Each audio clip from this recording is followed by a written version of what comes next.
Oh, yeah. I can't imagine. Just, look at this guy. Wow. Wins the net. What do we got there? A Modelo Especial?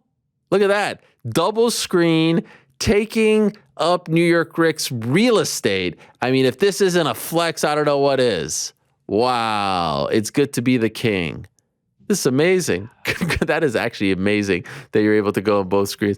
That is so great. How are you? Wow, look at this. We're as good as it gets here. Yeah. We're as good as it gets. We got a little champagne to celebrate. Wow.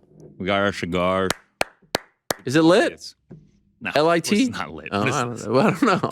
I mean, no, I just meant like it's lit. Like, is it lit? Like, yeah, it's lit. Yeah. Lit. This whole scene is lit. Not only that, we got a random Hamzat picture behind you. Yeah, I said I was gonna start adding some. Yeah. Why did we go with him? Commemorate my futures. This is just one that I found quickly. So. Okay. We have a poster of Cater Giga. I lost my pencil. Yeah, here we go. This is what we're gonna do in the new year. The updated thing. I like that. Real relevant. This is I like that. Coming up this weekend. No Invicta poster for tonight's card, which is a little bit. Yeah, you called me on that one. You called me on that one. That was... I mean, how are we feeling? Yeah, I mean, for those that missed it on Monday, flew to Indianapolis Monday morning, right? Was it Monday morning? Yep. Flew to Indy Monday morning, touchdown at like 10:30.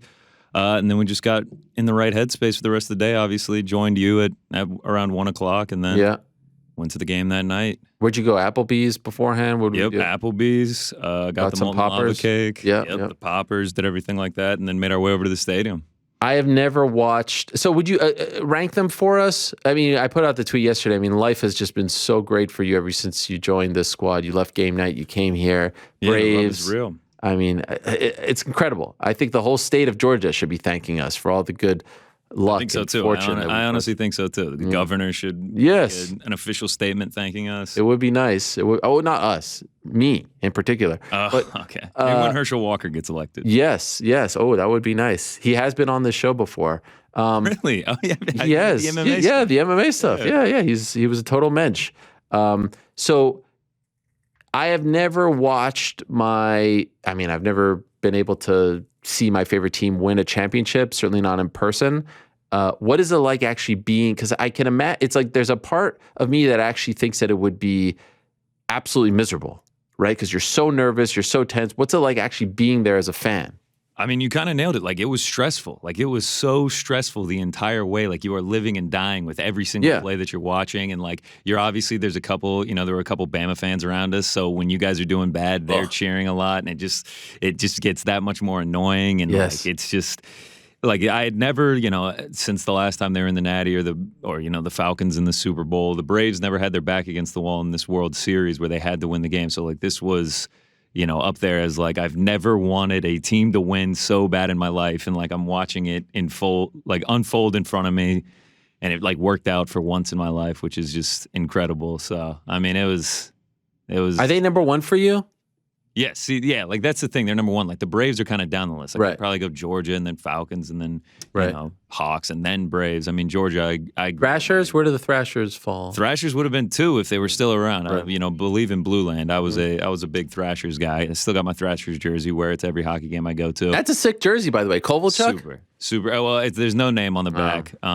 But it's authentic, stitched, everything. Shout out to the Thrashers, wish they'd come back. But yeah, no, I mean, I grew up my whole life going to Georgia games. My dad went there. It's kind of been ingrained in me, like, ever since anything I can remember. Then I went to the school myself. I graduated from there. So, like, there's a special connection to the team. Oh, my God. They haven't won in 41 years. Haven't won since 1980 when my dad was at the school. So, wow. I mean, it was incredible. Like, it was just like dreams come true. When they sealed it with the interception by Keely Ringo, it was emotional. It was incredible. I'd love to say, like, oh, yeah, the interception. I went to bed at like 9:30. I know. I feel like everyone's like, I don't know what this guy is. Well, no. Most people know, I would imagine, but I was fast asleep. I mean, I couldn't be bothered at college football. I did see Andrew Luck, which was a tremendous sighting at the beginning of the game. Yes. I mean, I can't even Indy imagine. does not love him like I thought they would. Well, they did boo him on the way out, and, of course, their team choked on Sunday against Jacksonville when it was like the circus game or something. Everyone showed up in clown costumes. Very bizarre. But I would imagine it's stressful to watch your favorite team in the championship. I mean, I've seen that. I've seen them lose. But then you make the extra leap and investment to actually go out there. A thought that would go through my mind, I can't believe I flew out here and I'm going to have to fly back home and wallow in my misery. That has to add to the stress as well, right? I said that exact thing in my head with 10 minutes to go in the fourth quarter. I booked the flight and the hotel in October. I was like, they're going to do it this year. This is the year they do it. And then bought the ticket the week of the game. And I was sitting there with 10 minutes to go in the fourth quarter. In my head, I was like, I cannot believe I flew to frigid Indianapolis, froze my ass off to get here, and now I'm going to watch my team lose again. I have to fly out in the morning. It's just going to be a miserable experience. I can't believe this is happening. But the roles flipped, everything worked out, and they ended up winning. So honestly, buying the ticket in October is a ballsy move. I don't know if I would have. So just hotel. Even that, I feel like I would jinx them. I did get a great deal on the ticket. The tickets dropped really hard the week of. One of my friends paid $1,600. Oh my god! I didn't pay anywhere near that. So wow, everything worked out. Everything worked out. I was just I was scouring the internet, just looking. When I woke up, I was like, wow, I guess Georgia won. Congrats! I'm so happy for my guy. I mean, I was rooting for you and Jed Meshew, who's a member of the MMA fighting team. Yep. So you guys were really happy. And then I just stumbled upon some celebratory images of Athens. I think Tucker has. We have. I mean, I was like, I know, I know that guy. I see. Yeah. I mean, These are. I documented the day pretty well on my Snapchat. Obviously this is private. This is for my friends. Oh, I didn't know. Look at that smile. Look at that smile. I think this is 19. Oh, this is actually a smile of. This is an anxious smile. Oh, is it? This is when it's 1918. It's really close. I'm thinking I think they might pull it off, but I don't know. This is that's a nervous smile. That first one. What is that first one there? The blurry one. Okay. This has to be when. All right, we're really getting deep into this. Bam is driving down the field. It looks so bleak. We are dead in the water. I am really starting to be we're going to lose this game. It's third quarter. There's no time for halftime adjustments.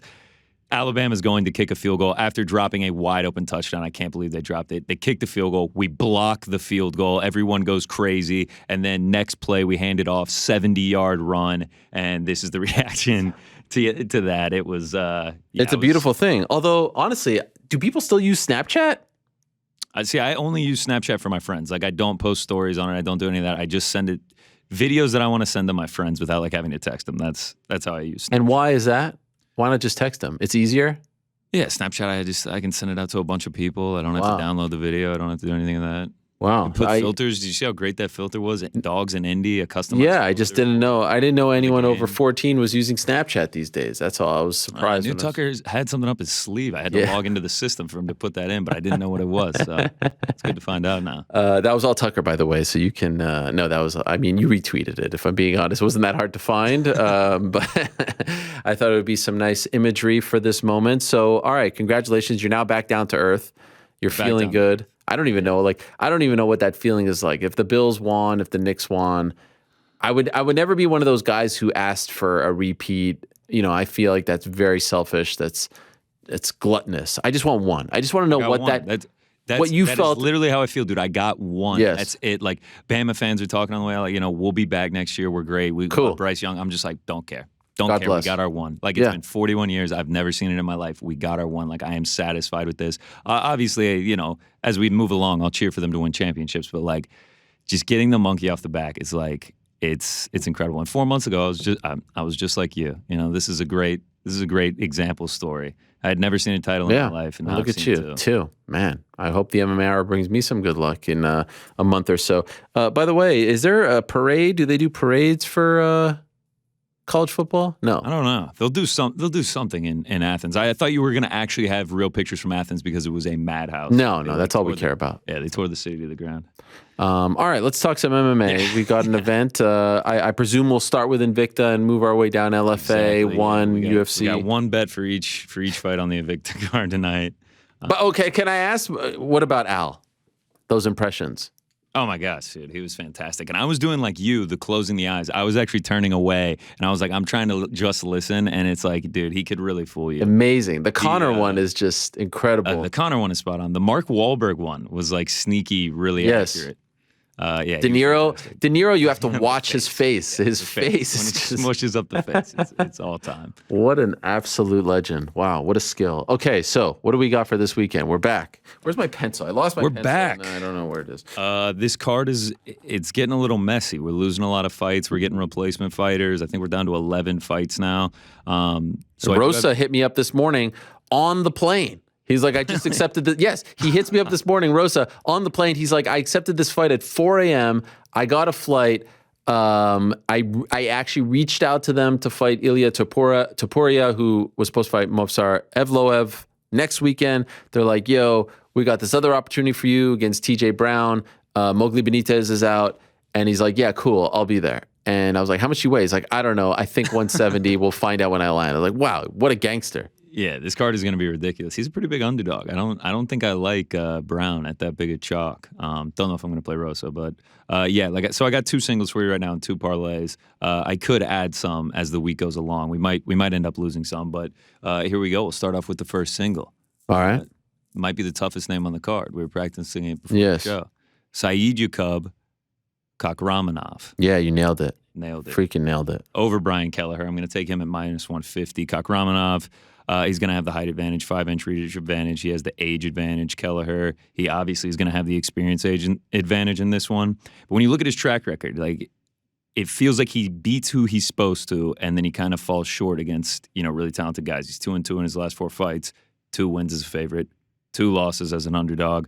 Kakramanov, he's looked really impressive to me in his debut against Trevin Jones. He dealt with the super high-level jiu-jitsu from him. He looked really fast on his feet, good striking, worked in the feints really well.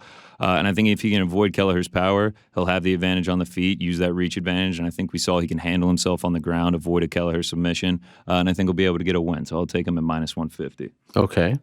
Next one up, Joe Anderson Brito over Bill Algeo. Bill Algeo fighting out of King of Prussia, Pennsylvania. Great mall there. Don't know if you've ever been. No. It's like the 2nd biggest mall in America. I went one time. Really impressive mall, so fun fact. But I really like watching... Is number 1 still Minnesota? Yeah, Mall of America. Yeah. But yeah, King of Prussia, super impressive. Great mall. Shout out Bill Algeo. Brito, though. Really like watching him. Super aggressive, high output. He's always moving forward.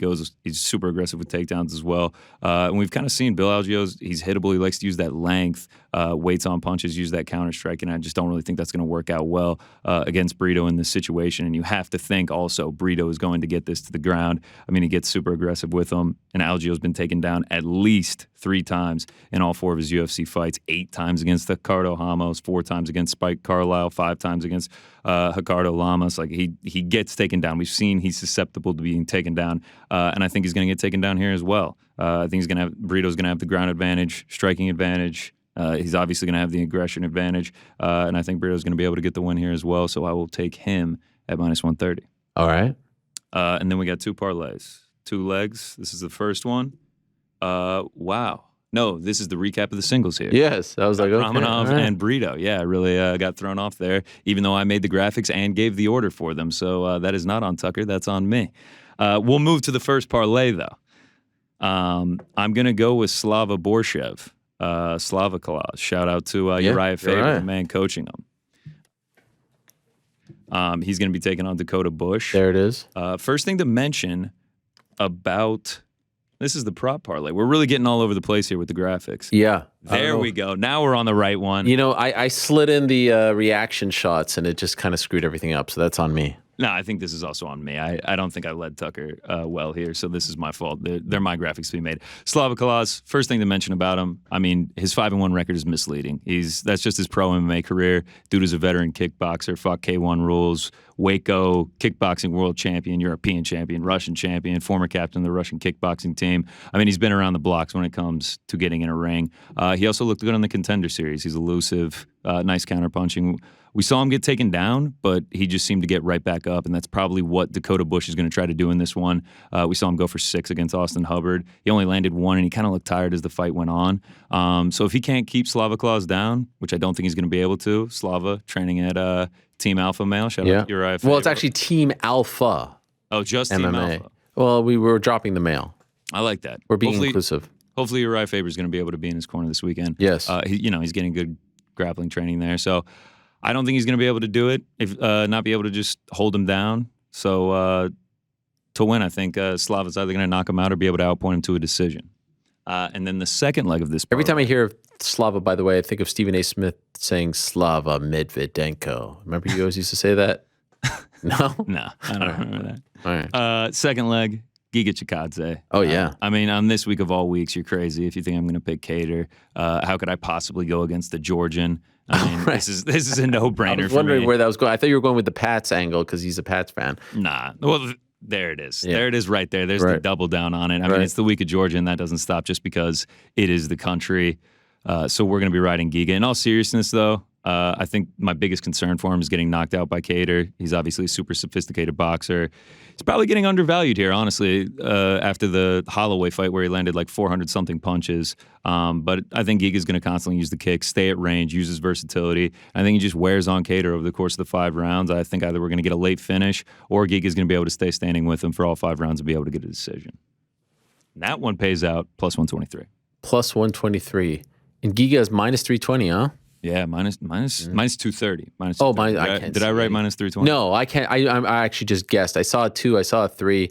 Yeah, minus 230. All right. Yeah, I think he's actually the biggest favorite on the card. That might be different now that Brown is got the replacement fighter coming in. No love for Charles Rosa, Boston Strong. I know. Big opportunity for Giga. Yeah, big opportunity for Giga.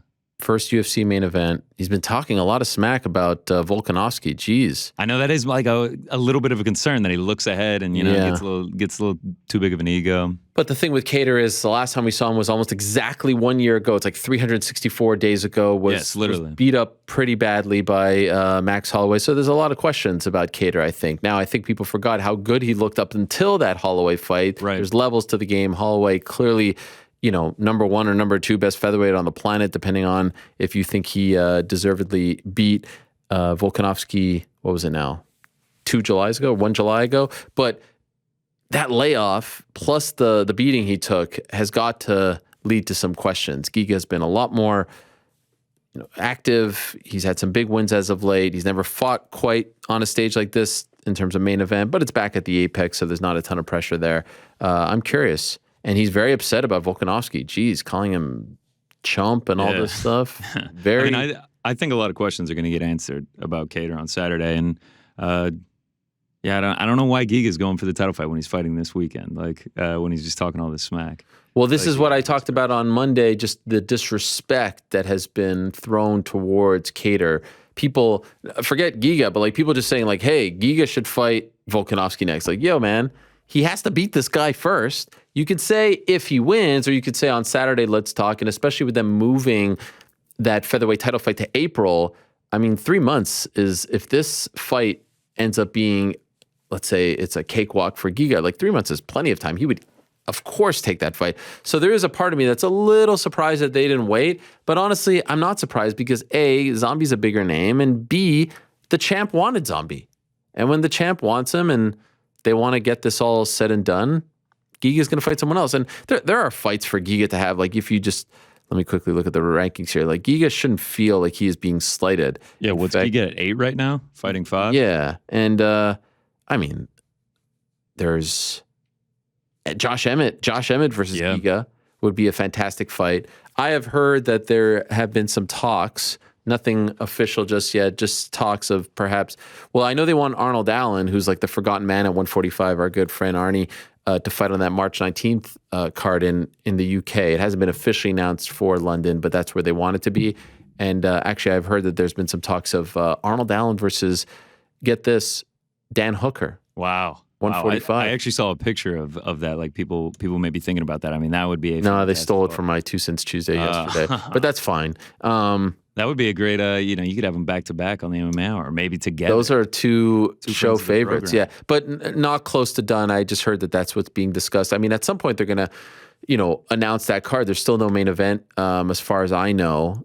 I was talking to Jared Gordon on Monday about Paddy Pimblett. Jared Gordon wants that fight. Paddy seems to want that fight, but he said that they haven't been talking to the UFC. They haven't offered it to him. So I'm curious what they're going to do with that. But featherweight, there's a ton of good options. So even if Giga wins this fight, the winner of that Arnold Allen fight or Josh Emmett, who looked good in his last fight. Josh Emmett would probably be the one because Cater's right in that mix as well. Yair eventually is going to come back. Brian Ortega is going to come back. Like Holloway, when he gets healthy, what happens with him then? Well, they said that he's going to be reevaluated in 4 weeks, and he could be out as much as or as long as 6 months. Oh, wow. Okay. So I think his status is a little bit up in the air. He had an injury. He re-aggravated it, and they needed to move on without him.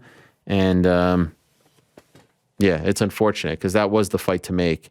But there's plenty of good options. It's not like Giga's ranked second or third. Like, you can't be too upset. And again, I'll say, like, Henry Cejudo, I would have loved to see that Cejudo fight. And if there ever was a time to make Cejudo versus Volkanovski, honestly, this was the time. Man, that would have been crazy. That would have been insane. Him going for some history. And I heard Cejudo, or I think I saw an interview or a clip. I saw it on Junkie where he's talking about, like, this and that about Volkanovski. If Cejudo wants to be mad at anyone, it should be the UFC. Like, they're not going to him with these opportunities. It's not Volkanovski. You don't think Volkanovski would take the Cejudo fight? No, I absolutely think stature-wise, I mean, the fact that he's smaller, he's the two-time, he's willing champion. To take Holloway for a third time, even though he beat him the first 2 times. Like, nonsense. This is nonsense. I don't think Volkanovski's backing down from anyone. No, honestly, he's not. If they would have thrown, I don't know, Josh Emmett his way, he would have taken that too, Yair, whatever. But he had his pick because he's the champ, and he's been going back and forth with Zombie for 2 years now. But I can almost guarantee you, and hopefully we'll get Volkanovski on perhaps next week. Ooh. I could almost guarantee you that he would take that Cejudo fight without batting an eye. It's the UFC who either felt a certain way about the way he retired in May of 2020, or one thing that people need to remember is they didn't like the way George St. Pierre went up to 185, won the belt against Michael Bisping, and then just walked away. They didn't like that. Yeah. They felt like it devalues the title. You're leaving us high and dry. Now we have a vacant belt. It's a mess of a situation. At that time, they had Whitaker as the interim champ, but whatever. In this case, I think there's probably a part of them that doesn't want Cejudo to go up to 45, win that fight, and then they're like, okay, and then what? Right. You're just coming in to make some history. There? Yeah. And now we're stuck with, it's the same reason why they didn't want to do GSP versus Khabib. Because what if GSP wins? It's almost the exact same thing. Goes to 155, going for a third title. You beat this guy, Khabib. And then what? You're going to walk away with that belt? So I understand where they're coming from. My point is, Henry seems to be very mad at Volkanovski. If anything, he should try to clear the air with those guys. And if they're not going to offer him a fight, then what are you doing? Like, maybe go fight for Eagle FC or something like that. That would be insane. What I'm waiting on is whether or not it's going to get confirmed it's in Brooklyn, the April 9th one. No, it's officially not. Not officially, but it's all trending in that direction. This is heartbreaking news. Yeah, you were going to go? Oh, for sure. Barclays Center, it's a few stops away from my crib. I was going, no doubt. It's looking like it's not. It's looking like it's not. And honestly, you know what's one of the telltale signs that it's not? The fact that Aljamain is on the card. Aljamain has an issue and he can't get cleared to fight in his home state, which is somewhat, I feel devastated for him for that. That's a heartbreaking thing. The fact that they were doing that, and now all the bout agreements for that card all say location TBD. I'd talked so much with my friends. I was getting so hyped. I'd set a max price I would pay for tickets. Like, I was like setting. What was it? If we were gonna get like the 2 title fights and everything, I was probably gonna be willing to pay like $350, $400 for a ticket. Wow. Obviously, just to get in the building. I'm sure. Not lower level. I'm not balling big. But yeah. What about the fact that Jorge versus Colby is headlining first non-title fight to headline a pay-per-view not involving Conor McGregor and Nathan Diaz since 2015 when Anderson Silva fought Nick Diaz on that card, UFC 183 off the top of my head, and it's not happening in Miami. And Miami's not a place, and Florida's not a state where it's like, oh, hey, we can't go here. You get it on 305 Yes. Day. You get it on 305 Day, and it's in Las Vegas. That to me, I was like, what is going on here? Go to American Airlines Arena. Do it at the home of the Heat. Go to freaking Sunrise, Florida. Go anywhere. Yes. Hey, I got one more quick parlay. I'm not even going to give the explanations. I'm just going to rip through the picks before we get to Whitaker. Sorry. Put the graphic up. You have nothing to apologize for. This is me not getting to it. McGee Brahimaj. It's the over 1.5 parlays. It's the prop parlay, but I'm doing over 1.5s. Okay. McGee Brahimaj over 1.5. McGee is just the decision machine. 17 of his 18 fights in the UFC have gone over 1.5. Chukagian Maya, over 1.5, 2 decision fighters, and then Giga Cater, over 1.5. Neither of them ever been knocked out in their careers. That one pays plus 101. That'll be our second parlay for the night. All right. There it is. Thank you, GC. Of course. Good luck to you.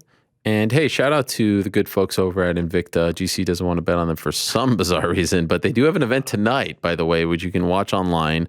So shout out to Invicta FC 45. There's one championship, as we said, on Friday as well. There's LFA on Friday. KSW is back, KSW 66. And then, of course, the UFC on Saturday night. All right.